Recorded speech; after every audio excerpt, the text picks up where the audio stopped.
Before we begin this tale of the Old West, please hit that like button and subscribe to our channel for more stories of courage, justice, and the untamed frontier. Your support helps us bring these legendary tales to life. The sun blazed mercilessly over the dusty town of Copper Ridge, its rays beating down on the weathered wooden buildings that lined the main street. Sheriff Jake Morrison wiped the sweat from his brow as he stepped out of his office, the familiar weight of his Colt .45 pressing against his hip. The afternoon heat shimmered off the ground like ghostly dancers, and the only sounds were the distant lowing of cattle and the creak of the old windmill behind the general store.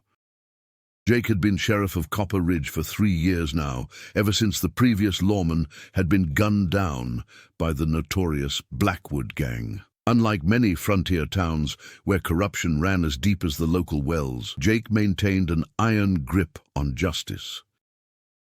His reputation for honesty had spread across the territory, making him both respected and feared by those who lived on the wrong side of the law. As he made his rounds, checking on the local businesses and ensuring peace prevailed, Jake noticed unusual activity at the Silver Dollar Saloon. A crowd had gathered outside, their voices rising in excited chatter.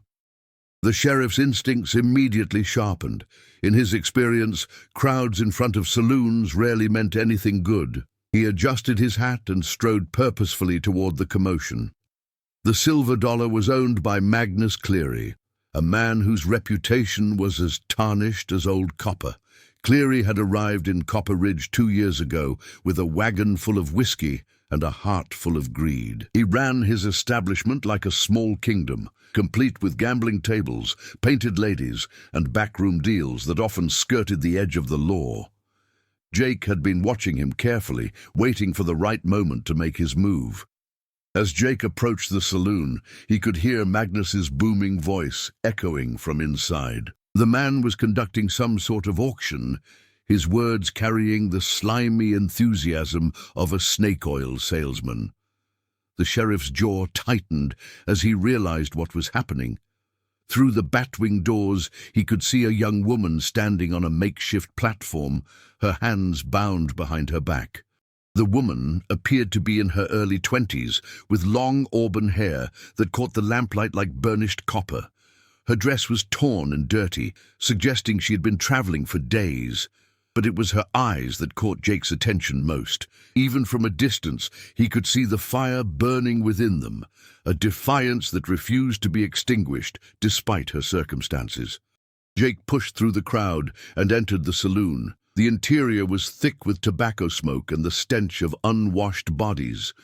Men of all descriptions crowded around the platform, shouting out bids like they were purchasing livestock. The sight made Jake's stomach churn with disgust. He had seen many injustices in his time as sheriff, but this violated every principle he held dear. Magnus Cleary stood beside the platform, his greasy hair slicked back and his gold teeth gleaming in the lamplight. He wore a gaudy vest and carried himself with the arrogance of a man who believed himself untouchable. When he spotted Jake entering the saloon, his smile faltered for just a moment before returning with renewed intensity. "Sheriff Morrison," Magnus called out, his voice dripping with false friendliness. "Come to participate in our little auction? This fine young lady just arrived from back east, and she's looking for a new home here in our fair town." The way he emphasized certain words made Jake's blood boil. This was no auction for employment or marriage. This was human trafficking, plain and simple. Jake stepped forward, his hand resting casually on his gun belt. The crowd parted before him like water before a ship's bow. His reputation preceded him, and even the roughest men in the territory knew better than to cross Sheriff Morrison when his jaw was set in that particular way. The saloon fell silent, except for the ticking of the old clock behind the bar. "Magnus," Jake said, his voice carrying the authority of his badge and the weight of his convictions, "I'm going to need you to release that woman immediately. What you're doing here is illegal, and I won't stand for it in my town." His words were calm, but carried an unmistakable threat. Every man in the saloon knew that when Jake Morrison spoke in that tone, violence was often close behind. The woman on the platform looked at Jake with a mixture of hope and skepticism. She had clearly been through too much to trust easily, but something in the sheriff's steady gaze seemed to reassure her. She straightened her shoulders and lifted her chin, showing a courage that impressed Jake even more. Here was a woman who had been through hell, but refused to be broken by it. Magnus's smile turned predatory. "Now, Sheriff, you know as well as I do that this is perfectly legal. The young lady here owes a considerable debt to some associates of mine back east. She's simply working off what she owes. Nothing illegal about that." He gestured to a table where several official-looking documents were spread out. All properly documented, I assure you. Jake had encountered Magnus's type before. Men who hid behind false legalities and twisted interpretations of the law to justify their cruelty. But Jake had read enough law books to know that debt slavery was illegal, regardless of what papers Magnus might have forged. The sheriff's eyes narrowed as he studied the documents, noting several inconsistencies that confirmed his suspicions. The crowd began to murmur restlessly. Some of the men had traveled from neighboring towns specifically for this auction, and they weren't pleased with the sheriff's interference. Jake could feel the tension building in the room, like pressure in a steam kettle. He had faced down angry crowds before, but this felt different. These men had invested money and time in their illegal enterprise, and they wouldn't give up easily. "I'm afraid I'm going to have to disagree with your interpretation of the law, Magnus," Jake said, his voice cutting through the murmur of the crowd. "No debt gives you the right to sell another human being. Now, I'm going to ask you one more time to release her, and then I'm going to stop asking." His hand moved closer to his gun, and the metallic click of the safety being released echoed through the suddenly silent saloon. The woman's eyes widened at the sound, but instead of fear, Jake saw something else there: admiration. She had probably given up hope of rescue, resigned herself to whatever fate awaited her. Now, seeing a lawman willing to risk his life for a stranger, she seemed to find new strength. She began working at the ropes binding her hands, her movements subtle but determined. Magnus's face flushed red with anger and frustration. He had invested considerable resources in acquiring the woman, and the potential profits from her sale would have set him up comfortably for months. More importantly, backing down to the sheriff in front of so many witnesses would damage his reputation and authority. In the frontier, reputation was everything, and Magnus couldn't afford to appear weak. "You're making a mistake, Sheriff," Magnus hissed, his hand moving toward the gun at his side. "This woman is my property, bought and paid for. You have no authority to interfere with a legitimate business transaction." Several of his men began to spread out around the room, their intentions clear. They were preparing for a fight, and Jake found himself outnumbered at least 10-1. But Jake Morrison hadn't survived 3 years as sheriff of a frontier town by backing down from overwhelming odds. He had faced down rustlers, claim jumpers, and some of the most dangerous men in the territory. His reputation was built on his willingness to stand alone against impossible odds when justice was at stake. This situation was no different from countless others he had faced.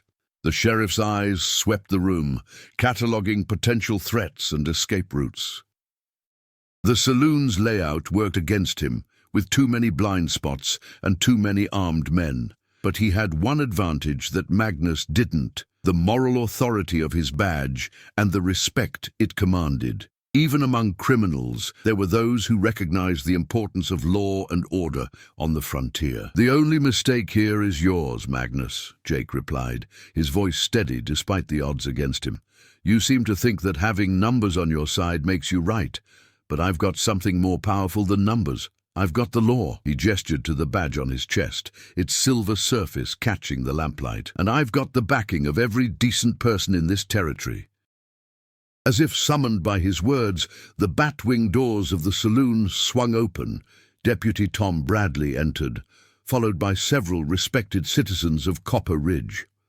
Word had spread quickly through the town about the confrontation at the Silver Dollar, and Jake's supporters had come to back their sheriff. The odds were suddenly much more even, and Magnus's confident expression began to falter. Tom Bradley was a young man, barely out of his teens, but he had proven himself reliable and brave in the months since Jake had hired him. He carried a shotgun with the easy familiarity of someone who had grown up on the frontier, and his presence immediately shifted the balance of power in the room. Behind him came Doc Henderson, the town's physician, and several other business owners who had grown tired of Magnus's illegal activities. "Seems like you've got some explaining to do, Magnus," Doc Henderson said, his voice carrying the authority of age and wisdom. "Human trafficking is a serious crime, and this town won't stand for it." The doctor's words carried extra weight because he had treated many of Magnus's previous victims, women who had been brutalized and discarded when they were no longer profitable. Magnus realized that his carefully planned auction was rapidly falling apart. The arrival of Jake's supporters had shifted the balance of power, and several of his own men were beginning to look uncertain. Fighting the sheriff was one thing, but taking on half the town was another matter entirely. He needed to salvage what he could from the situation while still maintaining his authority and reputation. "This is harassment, plain and simple," Magnus declared. But his voice lacked its earlier confidence. "I'm a legitimate businessman, and I won't be intimidated by threats and false accusations." Despite his words, he signaled to his men to stand down. A gunfight in these circumstances would likely result in his death or imprisonment, neither of which would serve his interests. Jake saw the change in Magnus's posture and knew he had won this round. But he also knew that the saloon owner wouldn't give up easily. Men like Magnus didn't abandon profitable enterprises without a fight, and there would likely be future confrontations. For now, though, the immediate threat to the woman had been neutralized, and that was what mattered most. "I'm glad you're seeing reason," Jake said, his hand still resting on his gun. "Now I'm going to need you to release that woman immediately and provide me with any documentation you have regarding her situation. And Magnus, if I find out you've been involved in this kind of activity before, things are going to get very unpleasant for you very quickly."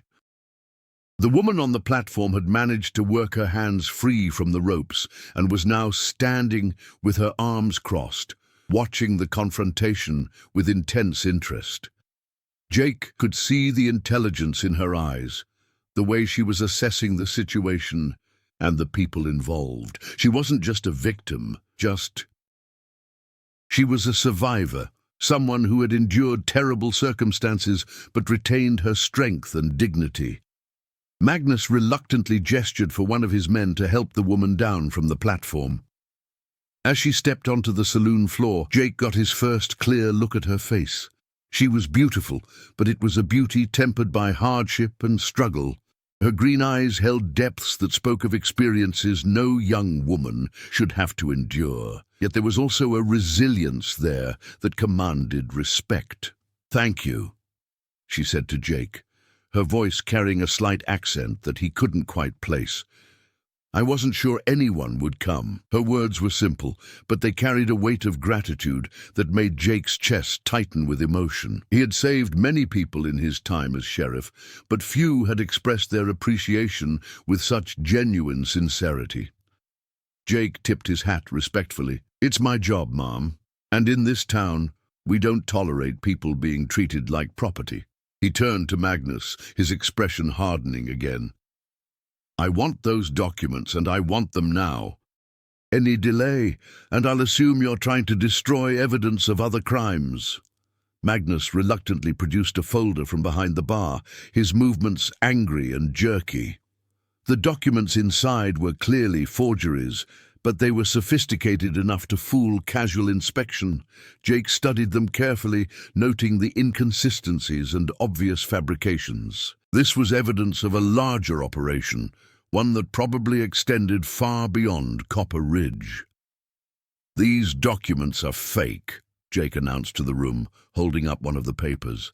"The seal is wrong, the signature is forged, and the legal language is nonsensical. Magnus, you're under arrest for human trafficking, fraud, and conspiracy."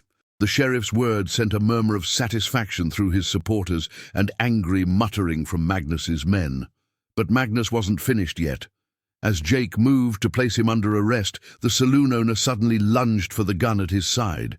The movement was quick and desperate, born of a man who saw his entire world collapsing around him. Several things happened simultaneously. The woman screamed a warning. Deputy Bradley raised his shotgun, and Jake's hand flashed to his Colt with lightning speed. The sound of gunfire erupted through the saloon like thunder. Magnus's shot went wide, splintering the bar behind Jake. The sheriff's bullet found its mark, striking Magnus in the shoulder and spinning him around. The saloon owner crashed into a table, scattering cards and poker chips across the floor. Several of his men reached for their guns, but found themselves facing the barrels of multiple weapons. "Nobody else needs to get hurt," Jake called out, his smoking gun still in his hand. "This is between me and Magnus. The rest of you can walk away right now, or you can join him in jail. Your choice." His words carried the weight of absolute authority, and one by one, Magnus's men began to lower their weapons and back toward the exit.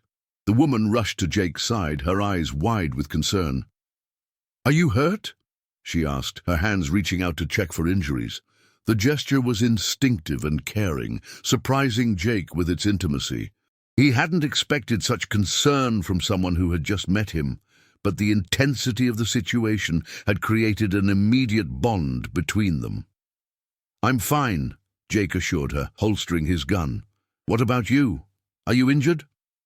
He looked her over carefully, noting the bruises on her wrists from the ropes and the exhaustion in her eyes. She had been through an ordeal that would have broken many people, but she was still standing, still fighting. Doc Henderson was already kneeling beside Magnus, examining the wound. "He'll live," the doctor announced, "but he needs medical attention." The bullet went clean through his shoulder.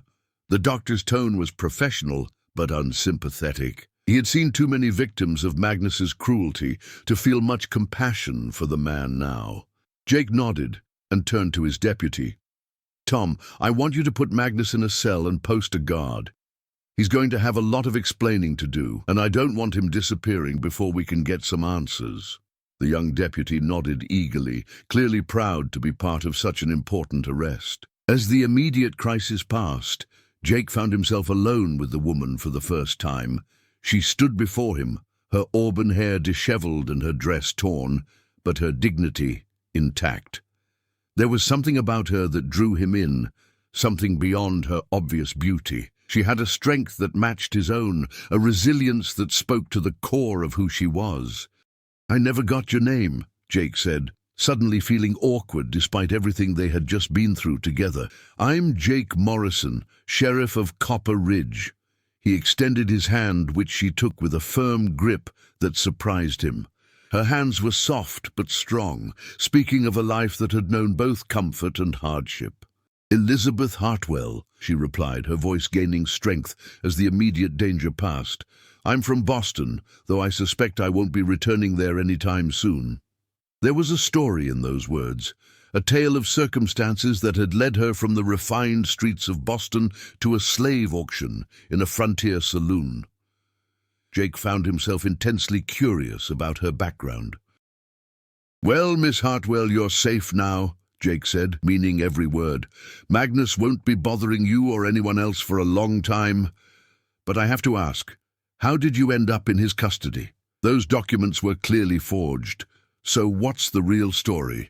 He spoke gently, aware that she might not be ready to relive whatever trauma had brought her here. Elizabeth's expression grew troubled, and she looked around the saloon as if seeing it for the first time. The chaos of the confrontation was settling into an uneasy calm, with townspeople cleaning up the damage and Magnus's former customers slinking away into the afternoon heat. She seemed to be gathering her courage for what she was about to say. "My father died 6 months ago," she began, her voice steady despite the pain in her eyes. "He left considerable debts, and his business partners claimed I was responsible for them. When I couldn't pay, they sold me to Magnus's associates as a way to recover their losses." The words came out in a rush, as if she needed to tell the story quickly before her courage failed her. Jake felt a surge of anger at the injustice of it all. The idea that anyone could be held responsible for another person's debts was repugnant to him, and the fact that Elizabeth had been victimized by people who should have protected her made his blood boil. But he kept his expression calm, knowing that his anger would only add to her distress. "That's not legal anywhere in the United States," Jake said firmly. "Debt slavery was outlawed after the Civil War, and what they did to you was kidnapping, pure and simple. Those men are criminals, and they'll face justice for what they've done." His words seemed to provide some comfort to Elizabeth, who had probably been told repeatedly that her situation was legal and binding. Elizabeth nodded, tears forming in her eyes for the first time since Jake had met her. "I tried to tell them that, but they had papers, documents that seemed official. They said I had no choice, that I belonged to them now." The tears began to fall, and Jake felt an overwhelming urge to comfort her, to somehow make up for all the pain she had endured. Without thinking, Jake reached out and gently took her hand. The contact was electric, sending a shock through both of them that had nothing to do with the violence they had just witnessed. Elizabeth looked up at him in surprise, and Jake saw something in her eyes that mirrored his own feelings. Despite the circumstances of their meeting, there was an undeniable connection between them. "You don't belong to anyone," Jake said softly, his thumb gently stroking her knuckles. "You're a free woman, Elizabeth, and no one will ever treat you as property again, not while I'm around." The promise was heartfelt and absolute, and Elizabeth seemed to understand that Jake Morrison was a man who kept his word. Deputy Bradley approached them cautiously, not wanting to interrupt, but needing to report on the situation. "Sheriff, Magnus is secured in the jail, and Doc Henderson says his wound isn't life-threatening. What do you want me to do with his men?" The young deputy was clearly excited by the day's events, probably the most action he had seen since taking the job. Jake reluctantly released Elizabeth's hand and turned to his deputy. "Let them go for now, but keep an eye on them. I want to know if any of them try to leave town or send any messages. This operation is bigger than just Magnus, and I want to make sure we don't have any other surprises coming our way." The sheriff's tactical mind was already working, considering the broader implications of what they had uncovered. Elizabeth watched the interchange with interest, impressed by Jake's thoroughness and leadership. She had met many men in her 23 years, but few had combined strength with such obvious integrity. There was something about the way Jake carried himself, the way he treated both his subordinates and his prisoners, that spoke to a character she had rarely encountered. "What happens now?" Elizabeth asked, suddenly aware that while she was free, she was also alone in a frontier town with no money, no possessions, and no clear path forward. The reality of her situation was beginning to sink in, and she felt a flutter of panic at the uncertainty that lay ahead. Jake seemed to sense her concern. "First, we get you cleaned up and fed. Then we figure out what you want to do next.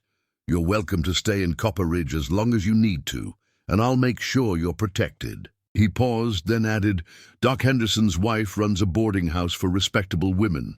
I'm sure she'd be happy to help you get back on your feet."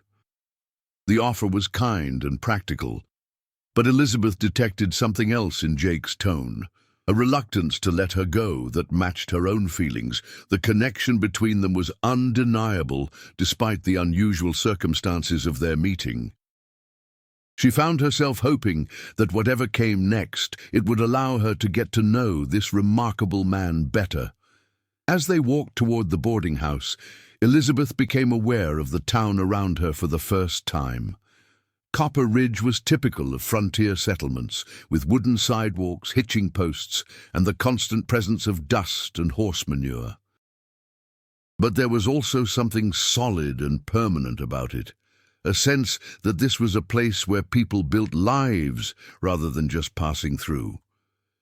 Jake seemed to know everyone they passed, greeting townspeople by name and checking on their welfare. It was clear that he was more than just a sheriff. He was a pillar of the community, someone people turned to for guidance and protection. Elizabeth found herself admiring the way he balanced authority with genuine care for the people he served. Mrs. Henderson proved to be a matronly woman with kind eyes and a no-nonsense attitude. She took one look at Elizabeth's condition and immediately set about providing hot water for a bath, clean clothes, and a substantial meal.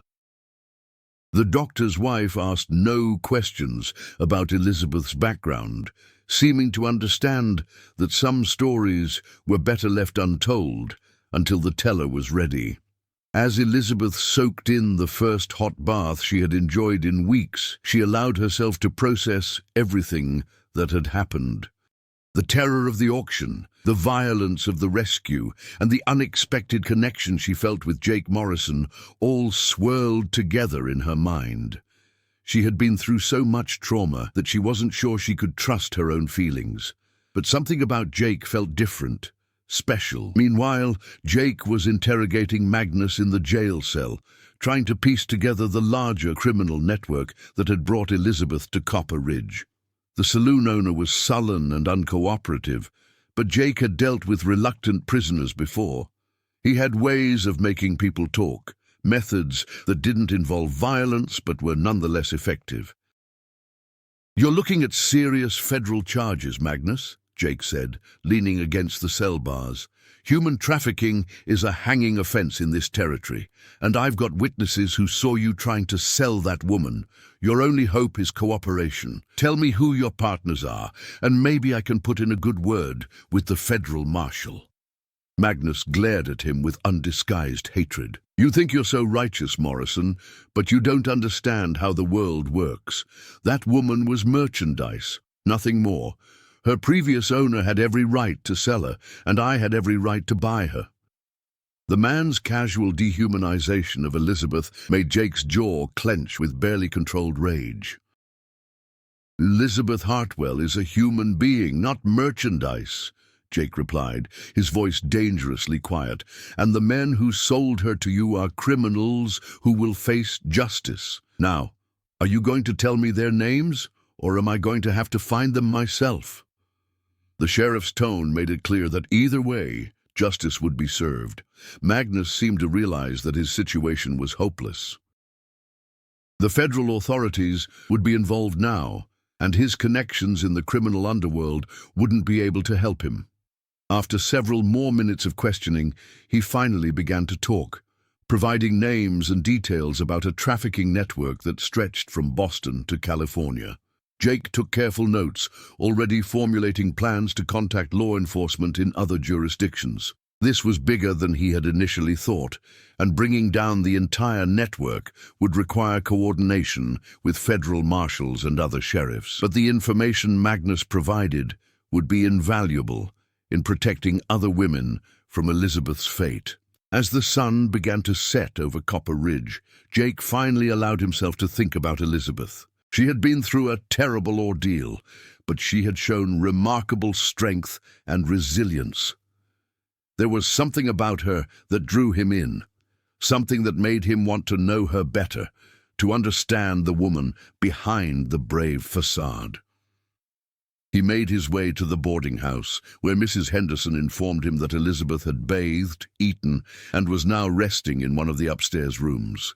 The older woman's knowing smile suggested that she had noticed the connection between the sheriff and his rescued damsel, and she clearly approved of the potential match. Jake knocked softly on Elizabeth's door, half expecting her to be asleep. Instead, her voice called out for him to enter. She was sitting by the window, looking out at the town street below. She had changed into a simple blue dress that Mrs. Henderson had provided, and her hair was clean and brushed, falling in auburn waves around her shoulders. "How are you feeling?" Jake asked, his hat in his hands, as he stood awkwardly in the doorway. Despite having faced down armed criminals just hours earlier, he found himself nervous in Elizabeth's presence. There was something about her that made him feel like a schoolboy again, uncertain and hopeful. Elizabeth turned to him with a smile that transformed her entire face. "Much better, thank you." Mrs. Henderson has been incredibly kind, and I feel almost human again. She paused, then added, I wanted to thank you properly for what you did today. You saved my life, and I don't know how I can ever repay you. Jake stepped into the room, careful to leave the door open for propriety's sake. You don't need to repay me, Elizabeth. It was my job. And more than that, it was the right thing to do. He moved to another chair near the window, maintaining a respectful distance, but close enough to talk quietly.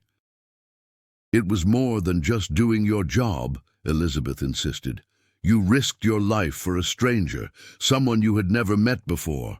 That takes courage and character that not many men possess. Her green eyes met his, and Jake felt that same electric connection he had experienced earlier. They sat in comfortable silence for a moment, watching the town settle into evening. The crisis that had brought them together was over, but both of them sensed that something new was beginning. There was an attraction between them that went beyond gratitude and heroism, a genuine connection that neither of them had expected. What will you do now? Jake asked, dreading the answer. He feared that Elizabeth would want to return to Boston, to the life she had known before her father's death. The thought of her leaving Copper Ridge, of losing her just as he had found her, was almost unbearable. Elizabeth was quiet for a long moment, considering her options. I don't know, she admitted. I have no money, no possessions, and no family left in Boston. The people who sold me destroyed everything I had there. She turned to look at him directly. But I find myself not wanting to go back to that life anyway. Too much has happened for me to pretend that nothing has changed. Jake felt a surge of hope at her words. Copper Ridge is a growing town, he said carefully. There are opportunities here for someone with your obvious intelligence and strength. The schoolteacher position is vacant, and there's talk of starting a newspaper. A woman with your education could make a real difference here. Elizabeth smiled at his transparent attempt to convince her to stay. Are you trying to recruit me for the town's benefit, Sheriff Morrison, or for your own? The question was asked with a slight smile that took any sting out of it, but Jake felt his cheeks flush with embarrassment at being so obvious. Both, I suppose, Jake admitted, his honesty surprising them both. The town could use someone like you, but I'd be lying if I said that was my only motivation. I'd like to get to know you better, Elizabeth, if you're willing.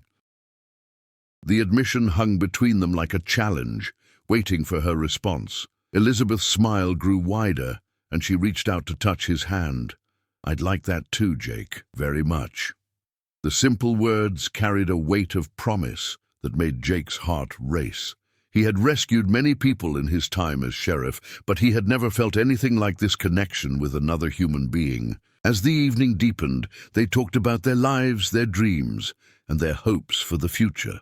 Elizabeth told him about her childhood in Boston, her father's business, and the circumstances that had led to her captivity. Jake shared stories of his own journey to Copper Ridge, the challenges of maintaining law and order on the frontier, and his vision for the town's future. With each passing hour, their connection deepened. They discovered shared values, similar senses of humor, and a mutual respect for justice and fairness.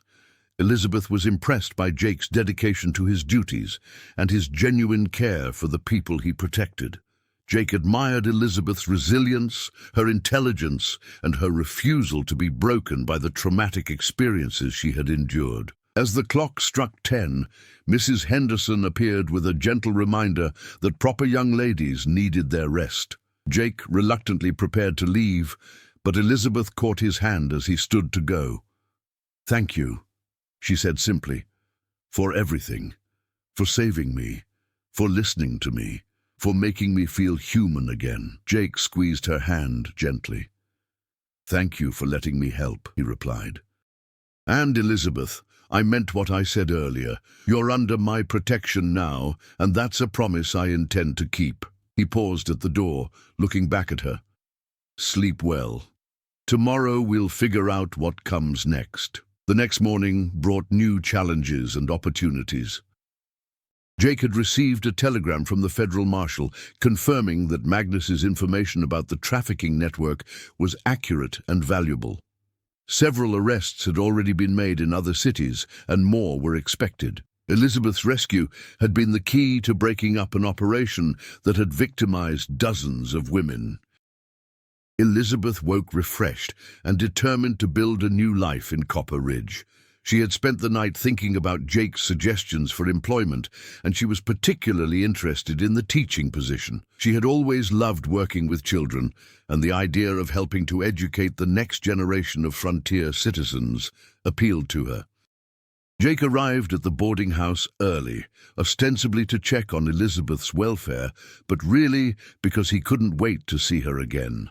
He found her in the dining room, sharing breakfast with Mrs. Henderson and discussing the possibility of starting a small school in the town. The older woman clearly approved of Elizabeth and was already treating her like a daughter. "Good morning, Sheriff," Elizabeth said, her smile lighting up the room.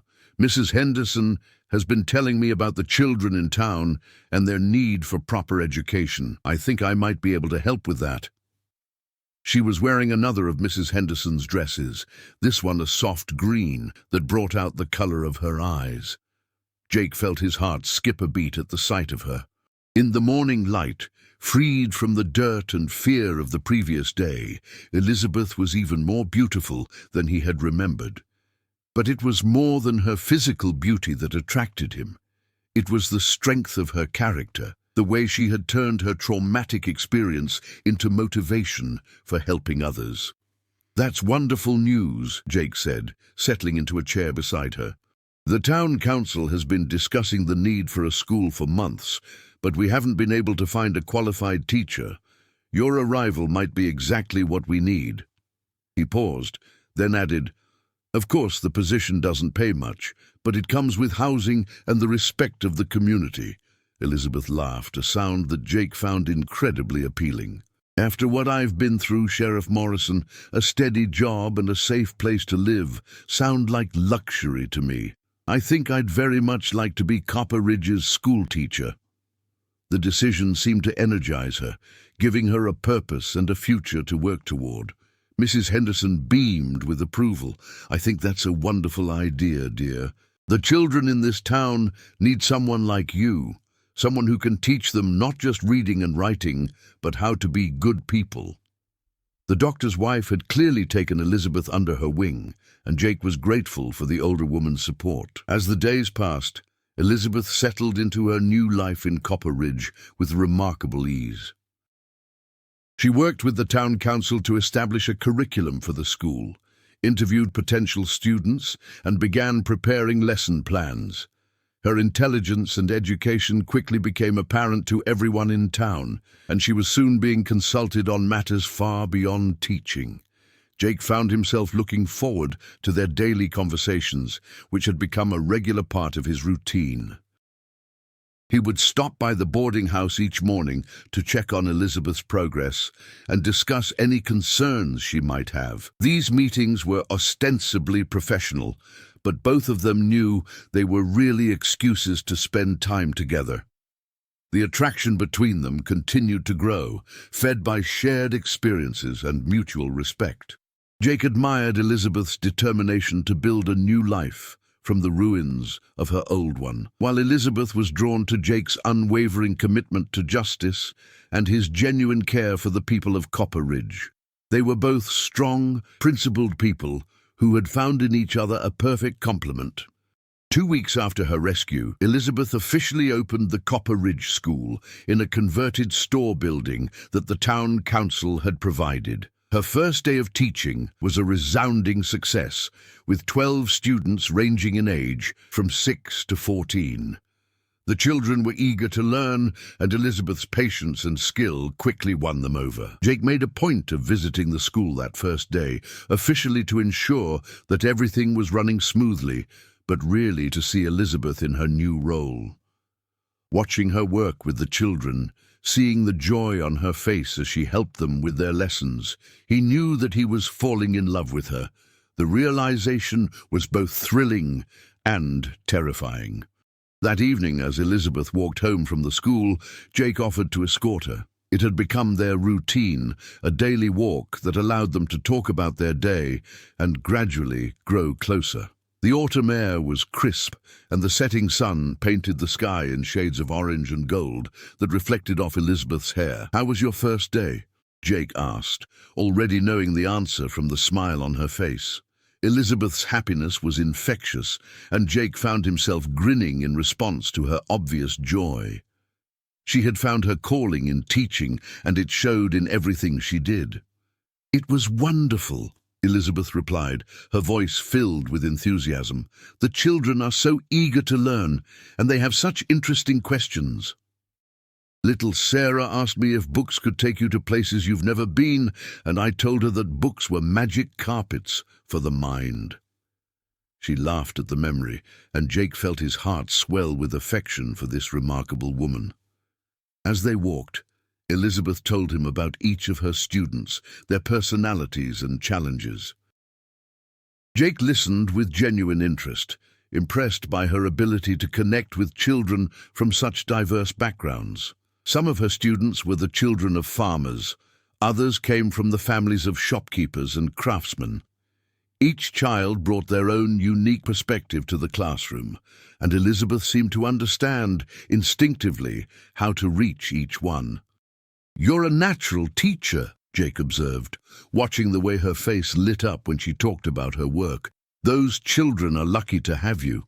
He meant every word. In the short time she had been in Copper Ridge, Elizabeth had already begun to make a difference in the community, and Jake couldn't imagine the town without her now. Elizabeth blushed at the compliment, her cheeks turning pink in the evening light. "Thank you, Jake. That means a lot coming from you." She paused, then added, "I never thought I'd find myself teaching in a frontier town, but I can't imagine being anywhere else now. This place, these people, they've given me a new life when I thought mine was over." They had reached the boarding house, but neither of them seemed eager to end their conversation. They stood on the front porch, the warm light from the windows creating an intimate atmosphere. Jake found himself studying Elizabeth's face, memorizing every detail, every expression. He had never felt this way about anyone before, and he wasn't sure how to handle these new emotions. "Elizabeth," Jake began, his voice slightly husky with emotion, "I need to tell you something. These past few weeks, getting to know you, watching you build a new life here, it's been incredible. You're incredible." He paused, gathering his courage. "I think I'm falling in love with you." Elizabeth's breath caught in her throat, and her eyes widened with surprise.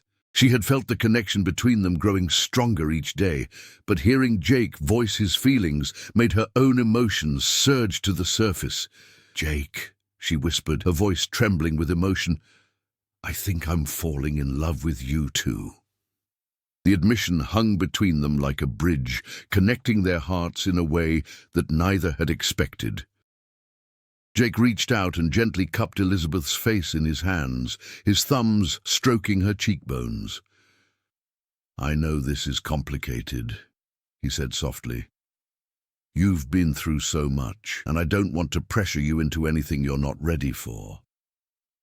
Elizabeth placed her hands over his, holding them against her face. "You're not pressuring me, Jake. You're the first good thing that's happened to me in a very long time. When I was on that platform, about to be sold like cattle, I thought my life was over.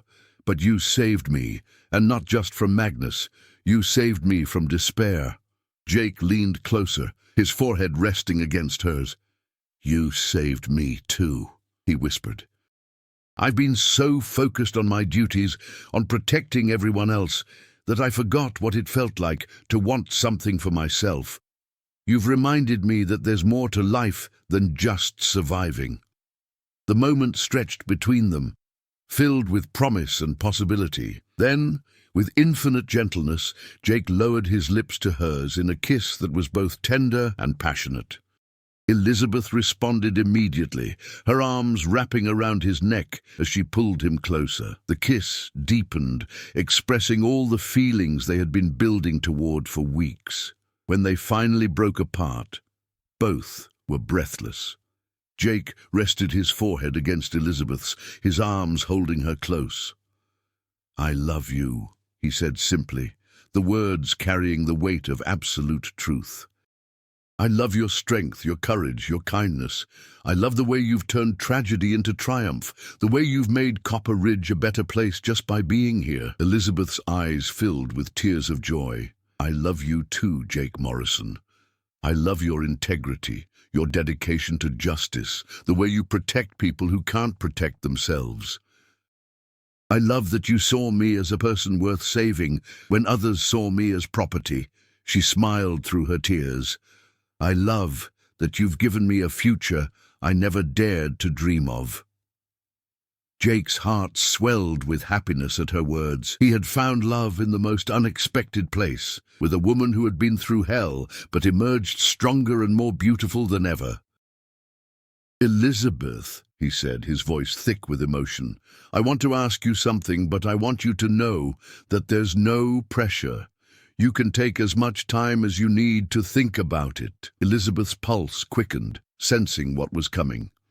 "What is it, Jake?" she asked, her voice barely above a whisper. Jake took a deep breath, then dropped to one knee on the boarding house porch. From his pocket, he produced a simple gold ring that had belonged to his mother. "Elizabeth Hartwell," he said, his voice steady despite his racing heart. "Will you marry me? Will you be my wife, my partner, my companion for the rest of our lives?"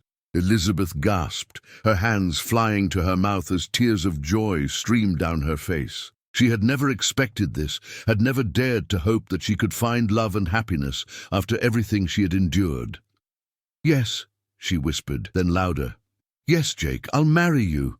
Jake slipped the ring onto her finger, then stood and swept her into his arms, spinning her around as they both laughed with pure joy.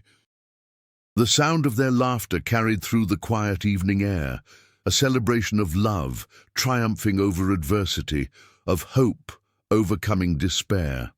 Mrs. Henderson appeared at the door, drawn by the sound of their laughter. When she saw the ring on Elizabeth's finger and the joy on both their faces, she immediately understood what had happened. "Well, it's about time," she declared, her own eyes filling with happy tears. "Dr. Henderson and I have been wondering when you two would finally admit what everyone in town could see." The next few weeks passed quickly as wedding preparations began. Elizabeth continued teaching while planning their future together. Jake found himself whistling as he made his rounds, his joy evident to everyone who saw him. The entire town seemed to share in their happiness. Magnus had been transferred to the territorial prison to await trial, and his saloon was being converted into a community center. The federal marshal confirmed that the trafficking network had been dismantled, with dozens of arrests made across multiple states. As their wedding day approached, both Jake and Elizabeth reflected on the incredible journey that had brought them together. What had begun as a rescue had become a love story, a testament to the power of hope and new beginnings. The wedding took place on a crisp November morning in the small church that served Copper Ridge's various denominations. Elizabeth wore a simple white dress that Mrs. Henderson had helped her sew, and Jake wore his best suit with his sheriff's badge proudly displayed. Deputy Bradley served as Jake's best man, while Mrs. Henderson stood as Elizabeth's matron of honor. The entire town turned out for the celebration, testament to how quickly Elizabeth had become beloved in the community. Even the children from her school were there, their faces bright with excitement as they watched their teacher marry their sheriff. The ceremony was simple, but deeply moving, with vows that spoke of love, commitment, and the promise of a shared future. As Jake and Elizabeth exchanged rings, the same ring that had marked their engagement, now joined by a matching band for Jake, they both thought of how far they had come from that terrible day in the Silver Dollar Saloon. What had seemed like the end of Elizabeth's story had actually been the beginning of their story together. The reception was held in the town hall, with music provided by a local fiddle player and food contributed by various townspeople. Jake and Elizabeth danced their first dance as husband and wife to a gentle waltz, surrounded by the friends and neighbors who had welcomed them both into their hearts. The happiness on their faces was infectious, spreading to everyone who saw them. As the evening wound down, Jake and Elizabeth prepared to leave for their honeymoon, a week-long trip to Denver, where they would stay in a real hotel and see the sights of the territorial capital. But first, they had one more stop to make. Hand in hand, they walked to the site where the Silver Dollar Saloon had once stood, now transformed into a symbol of hope and community. "It's hard to believe it all started here," Elizabeth said, looking at the building that was being renovated into a community center. "If someone had told me that day that I would find love and happiness in this place, I would have thought they were crazy." Jake squeezed her hand. "Sometimes the worst moments in our lives lead to the best," he reflected. "I'm grateful for everything that brought us together, even the painful parts. They made us who we are, and they led us to each other." Elizabeth turned to face him, her eyes shining with love and gratitude. "I used to think that being sold to Magnus was the worst thing that could happen to me. Now I realize it was the best thing, because it brought me to you." She reached up to touch his face. "You didn't just save me from that auction, Jake. You saved me from a life I would have settled for, a life that wouldn't have included you." Jake kissed her softly, a promise of all the tomorrows they would share. "We saved each other," he said simply. "And now we get to build a life together here in Copper Ridge, surrounded by people who care about us." As they walked back to their new home, the small house behind the sheriff's office that Jake had prepared for them, they talked about their plans for the future. Elizabeth would continue teaching, expanding the school as more families settled in the area. Jake would continue serving as sheriff, but now he would have a partner to share his burdens and multiply his joys. Their first year of marriage was everything they had hoped for. Elizabeth's school grew to include 18 students, and Jake's reputation as an honest lawman continued to grow.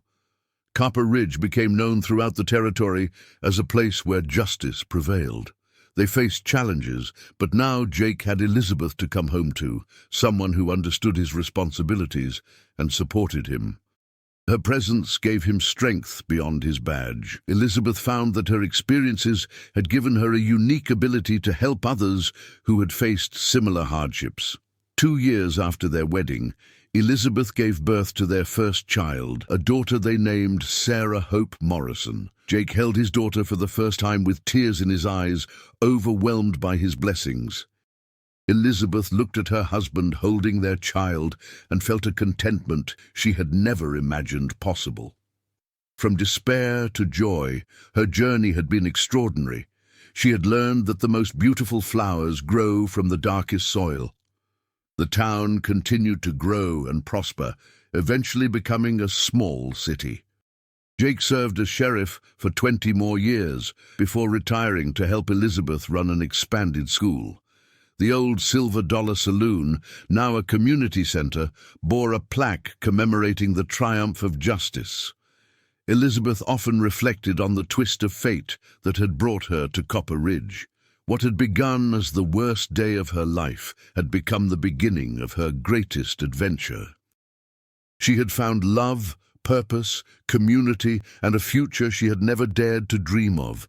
Their story became legend in Copper Ridge, a testament to the power of doing what's right and finding love in unexpected places. As they grew old together, Jake and Elizabeth never lost sight of the miracle of their meeting. Their love had not just survived adversity, it had been strengthened by it. In the end, their story was about more than just a sheriff saving a woman. It was about the triumph of good over evil, the power of love to heal, and the possibility of finding happiness in the darkest times. It was a story that would inspire others to believe in love, justice, and hope. What do you think happened to Elizabeth's life before she met Jake? Share your thoughts in the comments below about what kind of life she might have lived in Boston, and whether you think she ever missed her old life after finding such happiness in Copper Ridge.